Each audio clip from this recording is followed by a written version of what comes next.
السلام علیکم، میں محمد علی خان اپنے یوٹیوب چینل سوشل سگنل کے ساتھ آپ کی خدمت میں حاضر ہوں۔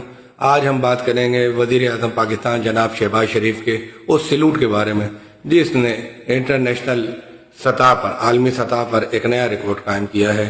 ایسا تو کبھی نہیں ہوا، نہ ماضی قریب میں دیکھا گیا، نہ ہی مستقبل میں امکان لگتا ہے کہ کوئی وزیر اعظم اپنے ہم اثر وزیر اعظم یا صدر کو اس طرح سلوٹ پیش کرے گا، اس طرح خراج تحسین پیش کرے گا۔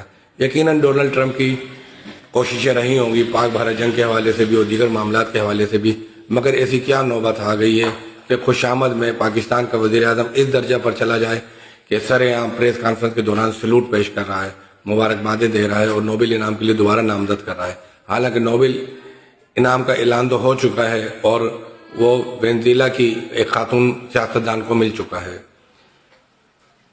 اتنے بڑے ملک کے وزیر اعظم کو سوچنا چاہیے کہ ملکیں اور قومیں خوشامد سے نہیں چلتی، وقار سے چلتی ہیں، عزت سے چلتی ہیں، باہمی احترام سے چلتی ہیں۔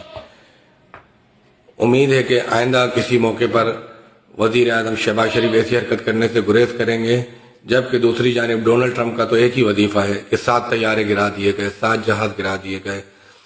انہیں بھی بولنے کا موقع مل جاتا ہے اور پھر ڈیمانڈ کرنے لگتے ہیں کہ مجھے نوبل انعام دیا جائے، میں نے فلاں فلاں فلاں جنگ روکی ہے۔ حالانکہ کہنے والے تو کہتے ہیں کہ تمام جنگوں کے پیچھے امریکہ بہادر کا ہی ہاتھ ہوتا ہے، اور پھر اب روکنے کے سارے کریڈٹ بھی ڈونلڈ ٹرمپ لینے جا رہے ہیں۔ ملتے ہیں کسی نئی خبر کے ساتھ، نئی بات کے ساتھ اگلے کسی پروگرام میں، جب تک کے لیے دیجیے اجازت۔ اللہ حافظ۔